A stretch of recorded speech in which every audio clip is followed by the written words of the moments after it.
Welcome back to Hot Breath, the show where you learn comedy from the pros. I'm your host, comedian Joel Byers, and our mission here is to help cultivate the next generation of self-made comics. And our guest today is certainly that. He skipped law school to pursue a career in comedy in his home city of New York, where he has done Comedy Central special, HBO special. He was a Just for Laughs New Face. He was a comic to watch on Variety's list, and he's just getting started. So let's learn how he did it. Ladies and gentlemen, welcome to the show, Mr. Ian Lara. Thank you for having me, brother. I appreciate it. Yeah. Great job tonight. Thank you, man. Great to see you here at Atlanta Comedy Theater. Gary just was like, make sure you say it's at Atlanta Comedy Theater. So. Oh, he wanted that plug? I said, well, he wanted the plug, you know, the plug lingo. Yeah, it's my first time performing here in Atlanta. And yeah, that was a fun show. It wasn't, like, obviously, it wasn't like a full house, right? Right. It's just weird because at this point in my career, I like travel in like the middle where like I'll have a weekend where it'll be like all full houses, and then I'll do another city where it's like not, and then before it was always not, and I was just used to that.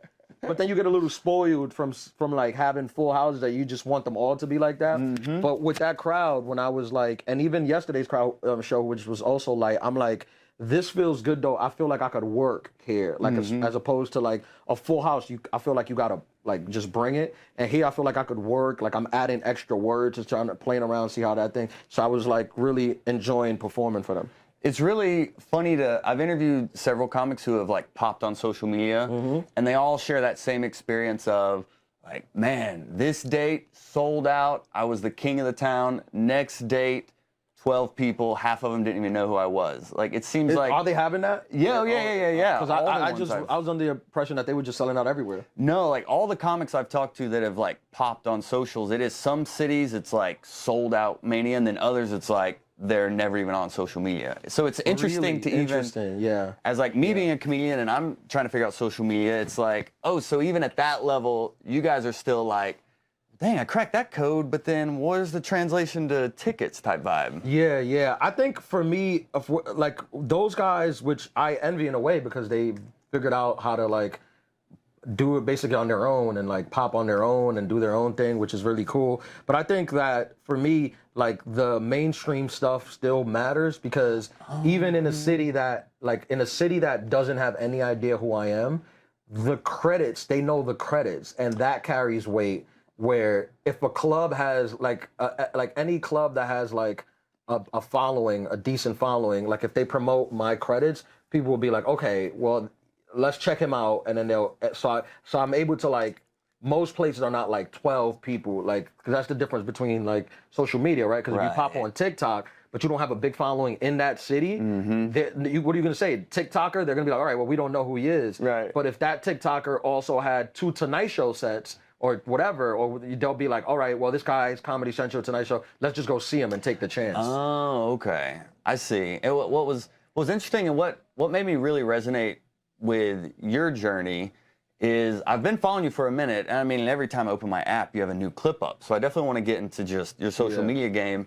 But something really interesting, you posted one recently after your trip to Austin. Yeah. And you were like, man, I had a moment. You were like ready to quit comedy, it sounded like. Yeah. And you were ready to fire everyone, you said. So what was that? Because I mean, I've been in the game 14 years, and I've definitely gone through ups and downs and more downs. It's so funny, so many people, it's because if you look at Instagram, right, everyone is the highlights for everyone, and everyone's doing so great and so well. But that clip, like so many people like reached out and was like, I felt the same way. Like I know, like comics that you're like, what? I thought you were like killing it. Really? But to be honest, I didn't want to quit. Like I wasn't like I'm gonna quit comedy.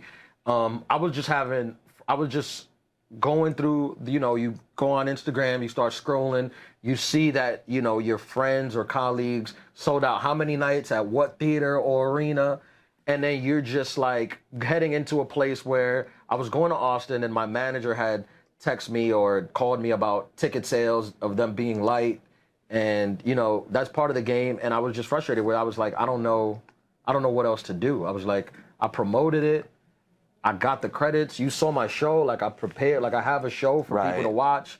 Like, cause some people do everything except prepare the show. So they can pack out a room, but when you go, that's the part they forgot to have an act. So I feel like I was working. I worked so hard at it, and it just it's that feeling that comes where you're just like, what, you know, I don't know what the thing is. I don't know what the thing to do is. Where you just get so frustrated, where you're like it's in a way it's a bit of self-loathing, but also you're also like, it's like you self-loathe for a little while, and then you're like, well, it can't be me because I'm doing all the right things. So that's when I was like, oh, maybe I gotta fire my whole time, which I wasn't. I've been with my team since like from the beginning, and I've never fired anyone. But they like, you just have those thoughts. Mm-hmm. And you mentioned in there that you had talked to a friend. Yeah. And he kind of brought a little levity to the situation. Could you share for like comics that are going through a low point, like what did you two talk about that helped you get through it? Yeah, I got on the phone with my boy Lev Fur. You know Lev? I don't know Lev. Lev is a comic from New York, very funny comic. He has a podcast, and we're really close. He's a little younger than me. And I've known him since he started, and we're close. And I got on the phone, and I was kind of saying the same things that I'm saying now. And sometimes you need like an outside voice to be like, oh, he's like, dude, like you're killing it right now. Like so many people, like, you know, like appreciate the work you do, from comics to fans. Like you just have to stay focused. You're doing everything right. Sometimes you need to hear it, because to be honest, like when I spoke to him, I was completely boxing out the people who were like, you know, I remember like that same trip, like I was walking through the airport, and like I got stopped at the airport like as somebody who like knew my work, and I had completely boxed that out of my mind, and I was just focused on like the negative low ticket sales. And he just kind of reminded you know, nothing is as good as it seems or as bad as it seems.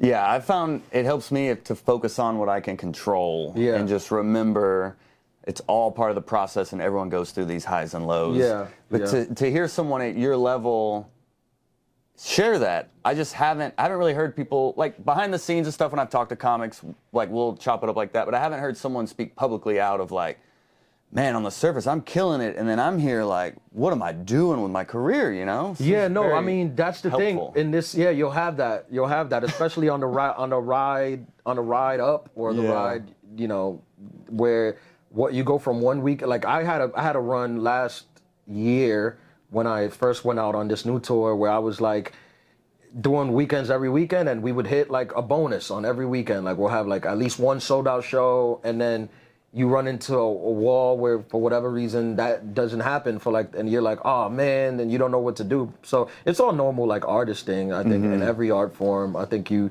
deal with the ups and downs. A lot of times with like, it's so funny because I feel like a lot of times with like the social media guys, or maybe not just social media, just like the guys that blew up extremely fast, and their first going on the road was just selling out. You can tell so much by the way some of them like will talk to their fans or speak to their fans, or how they'll just like not really care about them, which I'm like, and it's not like from a bad way.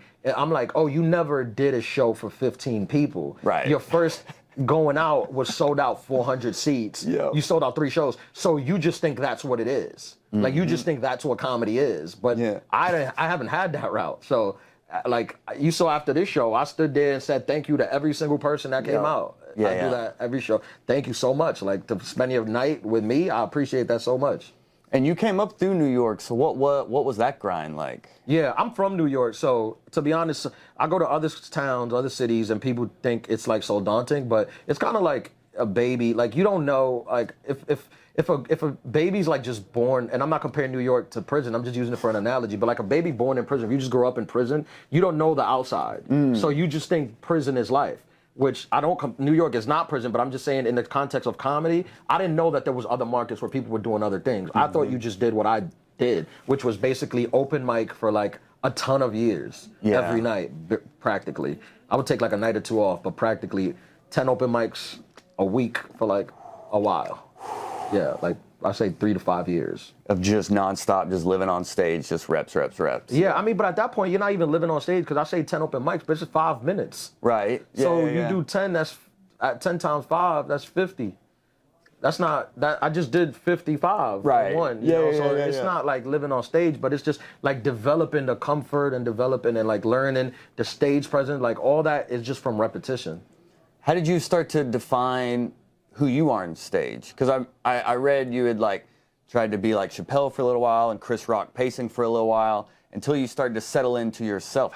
When did you think you started to turn the corner on, oh, here's more my voice or my persona? What did you start to well, I do mean, then? I think every comic, if they're being honest, is still in the process. Like, I'm still in the process of developing that. Yeah, But I think that, you know, you would do all these things that don't feel necessarily natural, even though you can get a laugh with it and you can get by with it. And then if you do it long enough, eventually you start doing things that feel natural to you. And then if you're able to grasp it enough, you're like, oh, I think this is me being the most me possible, because it just feels natural. It just feels like I'm being me. And is it like things you're starting to talk about that are more natural, or? Well, I before, like on my my last HBO, or even like the Comedy Central, even like before, I feel like I was more, I was a little bit more observational than I have become. I've become more storytelling. Yeah, like, I noticed that. I noticed that tonight. Yeah. Which I find that I also, like, I'm not like a long form storyteller. Like, so I have a lot of stories, and I have some long ones. I have like an 8-minute story, but they're very punchy stories, though. They're not like long builds, like, because I'm coming up in New York, like with like people, like under people like Mark Norman, Sam Morril, like we don't like the silence. Like, right. Some comics, like they go 10 minutes on silence. Well, that's not me. Like I'm trying to get a laugh as much as I can. I'm trying to like really, that's just how I like to work. So I found that if I'm learning how to tell these stories that are super punchy, and these super punchy, and there's these long form stories. And I've noticed that at shows, like when you murder a show with that, for some reason it feels like the audience they relate to you just more. Like with the stories, like since I went out on this like last tour, since like the HBO special, I've gotten maybe like a standing ovation like maybe 2 or 3 times. And to be honest, I think like it's not like I didn't feel like I was killing like way more than I was with the other stuff, but it just feels like they're just connected to me more with the stories. And I don't know if that's the thing that's causing them to be like, wow, let me get up and clap like for this. How do you punch up a story? Well, normally like I'll have the things, like I'm working on a story right now. I have 2 stories right now. I'll tell you one that's like already on stage, which is the one about going to Africa. That's the one that stuck out in my mind. Yeah. I literally had the story that I wanted to talk about because I went to Africa, and that stuff did happen. I didn't know what the angle was or how to tell it, and I still don't have like a finisher for it yet. It's like 8 minutes, but I don't have like a big ending for it yet. That's why it's like more in the middle and the beginning of it. I don't know if eventually I wouldn't mind doing it how I do it now, but I think eventually I would like a bigger kind of like a button or a bigger button a on callback it. or something. Yeah, maybe something. Yeah. So I'm working on that. Yeah. That one, I went for a walk, like in my neighborhood. I just went for a walk and I just started writing it out. Like I think typing it. Yeah, I think I even had a notepad with me, and I was just writing out the stories, and I was kind of just trying to find the beats. And of course, at the beginning, the beats aren't as many. And then when I have the story, like the outline of the story, I like to type it out and really like. I really try to get like every, like once I'm in it, like I try to get like almost every line to be a laugh. I noticed like that, a joke. dude. Every line is a joke. I like that's literally just from writing it out. Like you look at it and you're like, oh, I could put a joke here. So I just like. Oh, so you almost write it out as is, not trying to be funny, and then you go back and see where there's moments you can't. I'm always trying to be funny. Like of course. I'm trying to be. I'm always. It's just from constant trying to be funny. Like so, when the story I write it out, I'm trying to be funny. Sometimes I don't hit the goal. Like it's not there, but I'm trying to be. And then I review it, and I'm like, okay, I keep the stuff that I like, and I'll take out this line, and I'll take. If you did that with like most jokes, you'll probably like find that there's a lot of stuff that you could either make funnier or cut out. And it works better for me when I just like read it. I was like, oh, this line could get a laugh, this line could do it. Yeah, but that's the hard part. That's the work. That's the part I don't think a lot of younger comics understand is like, oh, even nationally touring headliners that are successful are like, oh yeah, you gotta like sit this out. Successful. Well, we're looking at you like, oh, you blew up on social media, you have HBO special, like. That is the definition of success in this game for us. No, I mean, I'm giving you flowers, fam. All right, just don't do this. It was love. Don't do this. That was pause. My bad, fam. No. I consider myself very lucky very lucky to be able to work in this business, very lucky to have the success that I've been able to achieve, very lucky that this is my job, that I get to travel all over the country and the world to do this, that people bring me places. I'm extremely lucky, and I consider myself like successful for sure. Okay, bet. Yeah, I was trying to. Yeah, I don't know why I air quoted. Right. That's on me. That's on me. It's all right. I'm not bad. So, what is probably in all these shows you've done? I always ask comics their like worst bomb. So what is like one that stands out to you? After I just air quoted you, now I'm like, well, what's the worst? Yeah. No, to be honest, I don't have like. Of course, I've bombed and I struggle. I don't have a worse one. I think they kind of just all blend in. I remember I did a show one time in Canada, and this was like a couple years ago, where they flew me out during the holidays, and I was headlining a weekend, but in the weekend, like I got in like Thursday, and I was doing Friday, Saturday, I believe. Well, I got in Wednesday, and I was doing Thursday, Friday, Saturday, and they added a Wednesday show that was supposed to be a corporate. There was a company bought out the club, excuse me, and it was a theater. It was in the Vancouver and the Columbia Theater, I believe it's called. They rented out the downstairs, which is about 400 seats, to have a company party, and they wanted to do a comedy show. Problem with that is, at a company party, that's the time for the employees to let loose. So I got there, and they were all like drinking and having a good time. And I immediately, I was like, this ain't gonna be good for comedy. Like, you're gonna have to tell these people to sit down and stop talking and watch the show. And that's what happened. Like, they started the show, people would not sit down. The host went up. I remember the host went up, was just eating it, just bombing. The owner comes to me and he's like, you were supposed to do 45. He's like, just do 30. And I was like, all right. Host does 10, bombs. Feature goes up, bombs. Like, host comes up and he's like, then it's not even like a bomb. They just literally weren't listening. Yeah. Like, they didn't know. For you to really bomb, they got to listen and not like enjoy it. They didn't even know what he was saying. Right. Like, they were not paying attention at all. Feature goes up, bombing. Owner comes up again. He's like, do 20. Feature continues to bomb. I'm up next. The owner comes up. He's like, you know what? Just do 15. Like, I'll pay you the thing. Just do 15. Let's wrap this up. I go up there. I'm bombing. Like, I'm bombing. Like, I got like a couple pockets up front, but they're just talking. Like, it's just like a full. It's like a cafeteria, like a high school cafeteria in the back. Like, they're just completely talking. And I'm like trying to fight with them. I'm doing like the jokes, just trying to like punching. And at one point, this lady gets up in the audience and she just yells out, this white Canadian girl lady, she's like, hey, and it seems like she was like the mom of that office. She just yelled out like, hey, this black boy flew all the way from America to entertain you guys. So sit down and be quiet and enjoy the show. You're being so rude, whatever. She just yelled at the thing. She was definitely the office mom. But when she did that, literally, people sat down. They started listening. We started building, and I ended up doing like 50 minutes. Like, I did my full time, and it was great. And that was like one of the like dopest shows I'd done. After everyone was like came up to me like, "Yo, you completely flipped it." And it was, I mean, I flipped it because of her. She helped made them start listening, but it turned out to be great. But at the beginning, that was probably one of the worst bombs I was having. I've done some pretty bad corporate bombs too, but I think at the corporate, like, they'll pay you to bomb. That's what corporates are for. Yeah. It's like, I'll bomb for the bag. Yeah. But what have you learned? Because when you develop in New York, you're around the best of the best, and you do in the cellar and all that. What have you learned being around that level of comedian? Are there certain traits or work ethics or work ethic for sure. Work ethic for sure. Because if you're a New York comic and you work at the cellar and you're looking at Norman and Joe List and Roy Wood Jr. and all these great comics, Jordan Jensen, Caitlin Palufo, all these great comics, you see like they're doing it every night. So you know that's what you got to do. Yeah. Like, you know that's like the going rate. The going rate for success is like comedy basically 5 to 7 nights a week.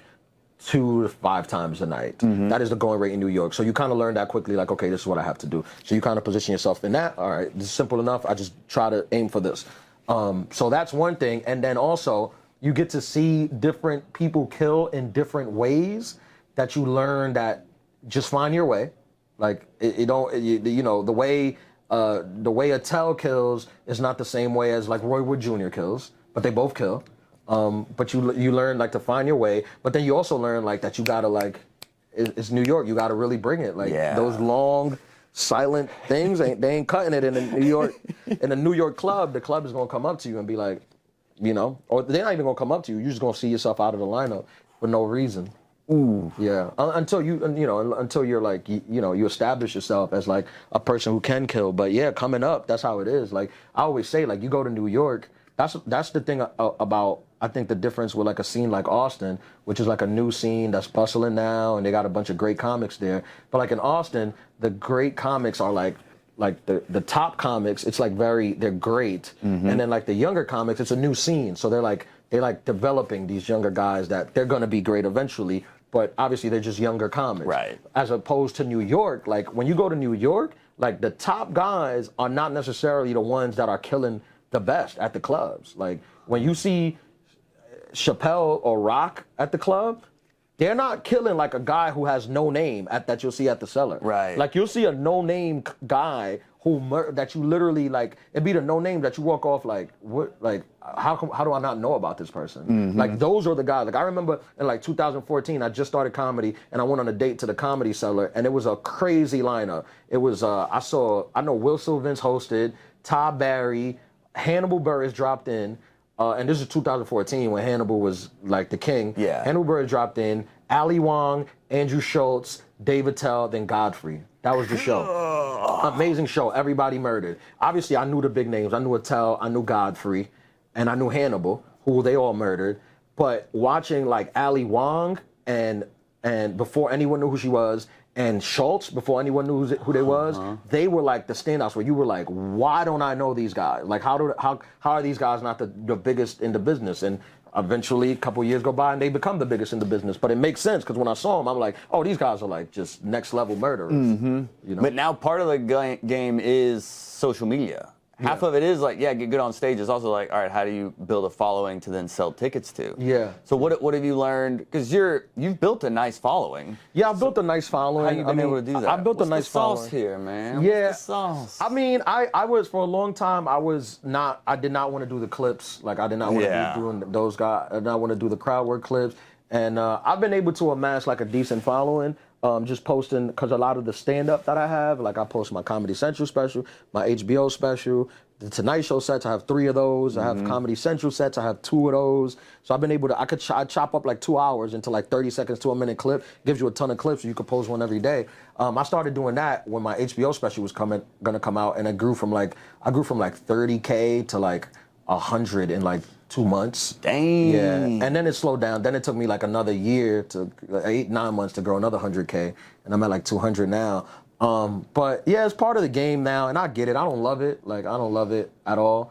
I'd rather not have to do it, but it just seems like something that's not going away that you kind of have to do. But I wasn't one of those guys. Like I have friends that literally posted like 2 clips and made their careers. Like I haven't had those clips, like those super viral clips that change everything. Like I haven't had those, but I've had some success in some.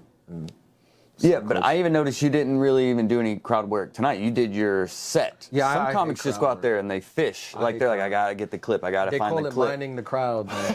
You go out there with like a beep beep. What do you do for work? Yo, I saw one like last week where the comic goes up and starts talking. Clearly a newer comic goes up, starts talking in the front row, and they're like, "Oh, you already got crowd work?" And he's like, "Well, I'm different." And then he started crowd working the same guy that the comic before. It just made me cringe a little bit. Like, Yeah, I mean, I didn't mind crowd work, and I used to be a guy that I came up in New York, like doing bar shows where I had to do a ton of crowd work to get the show started. Yeah. So I was always like okay doing it, but now like I cringe up, like even though I do it sometimes 'cause I need the clips. Yeah. So I'll do like occasionally, like I'll do like probably like I won't do more than 5 minutes.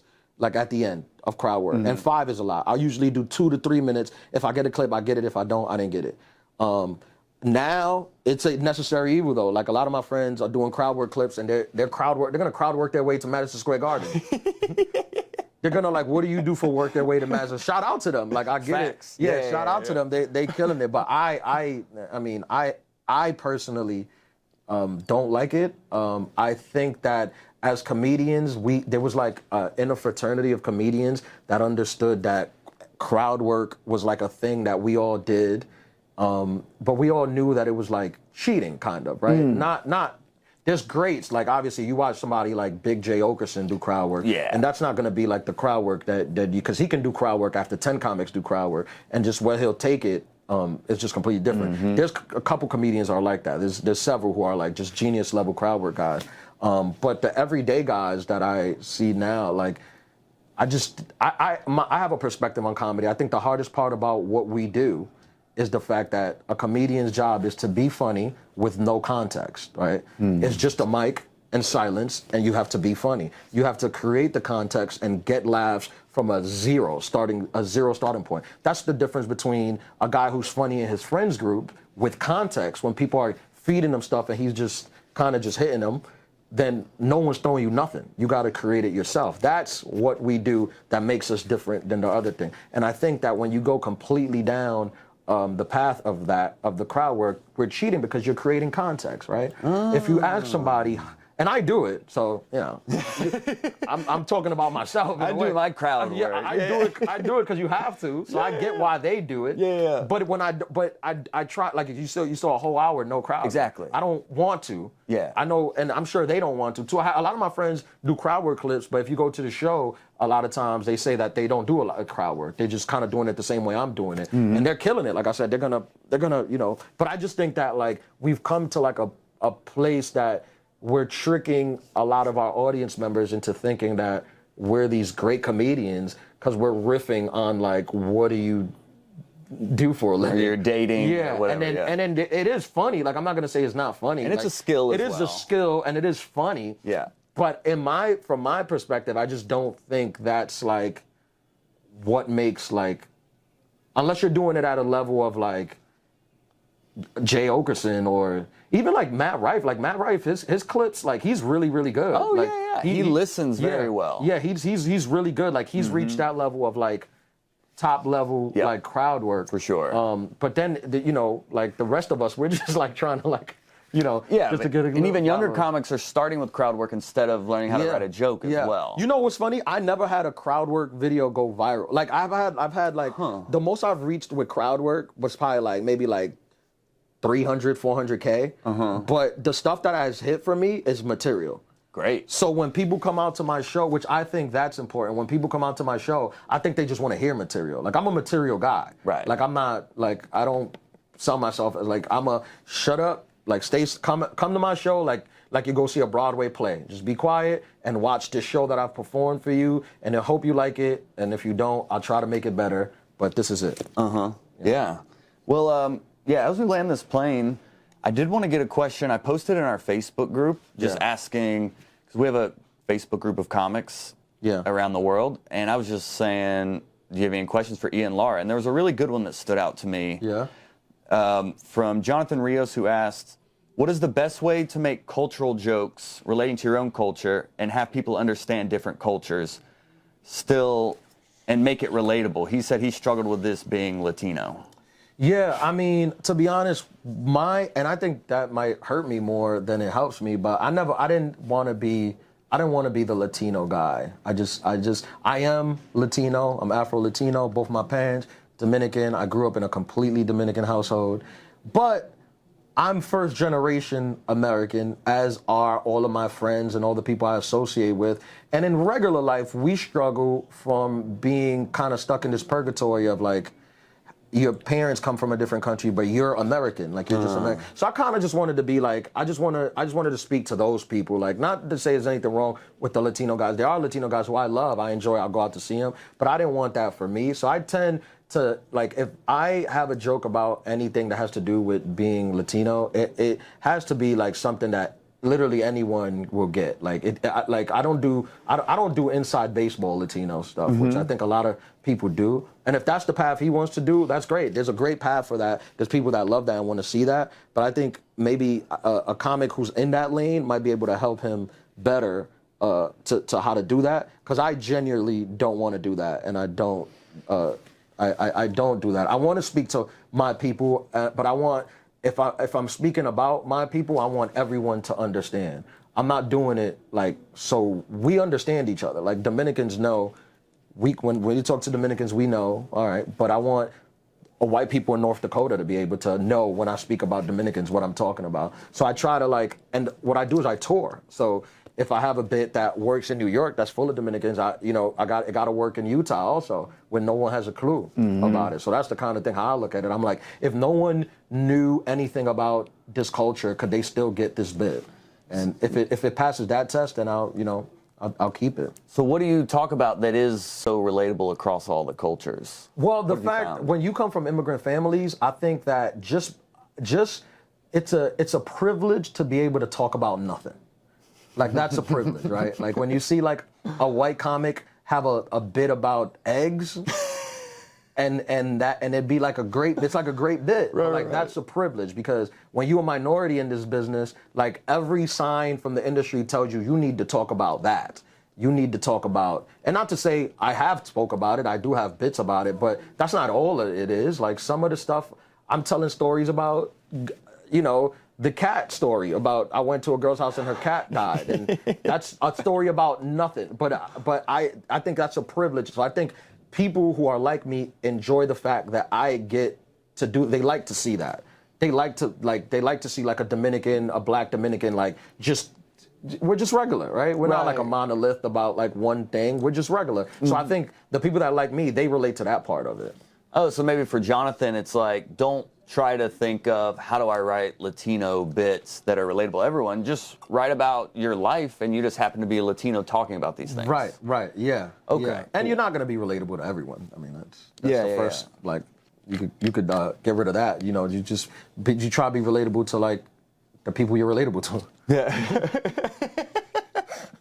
So the title of the episode, be relatable to the people that you're relatable to. Yeah. Yeah, well, like, I came up in Atlanta and I would be the only white guy in all the I'm White Boy Joel in Atlanta. Like, I'm the plug on white comics. So I would do shows where I'm the only white guy in the zip code and still be talking about growing up in a trailer or going to a liberal arts school. Yeah. And they've never experienced that, and they're still laughing, and that can work in front of all white people, all black people, whatever. Yeah, that's the goal. Like, this is my first time coming to Atlanta, and I remember I hit you up about it. I was like, oh, it's just like, I haven't done many like urban rooms or quote unquote, black rooms, which I was I wanted to do it because I see sometimes, like, a black mainstream comic that'll go into urban room sometimes and they have to like urban it up, just kind of like thing. And I was like, I wonder if I have to do that, or I wonder if I could get away with not doing that, because I could be both, to be honest. Like off stage, like I hang out with my boys, and it'd be my boys from New York. It'd be like as ghetto as yes, son. F. Yeah,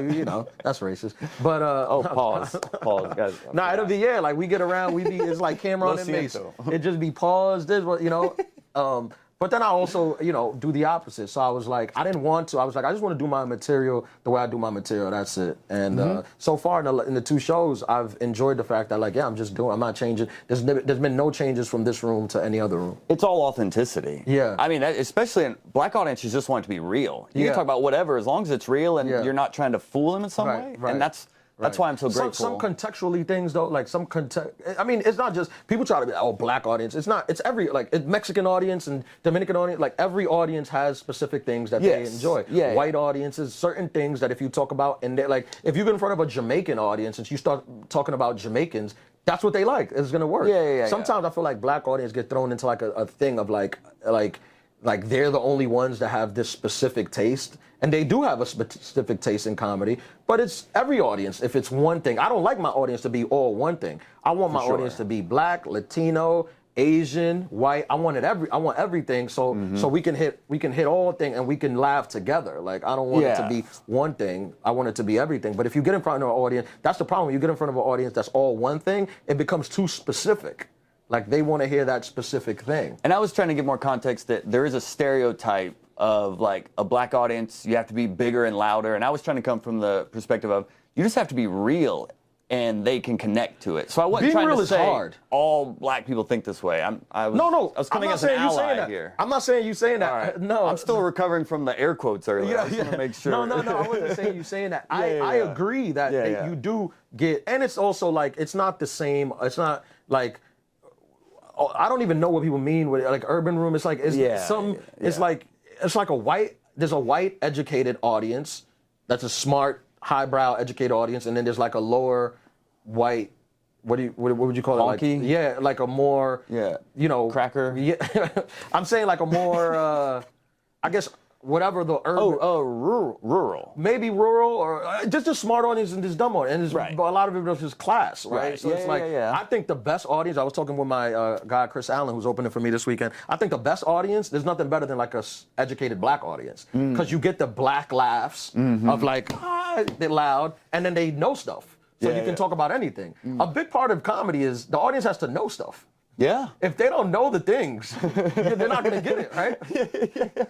So when they know the stuff, it's like, that's like the perfect audience to me. Yeah, like, amen. Yeah, like smart, educated, like minorities.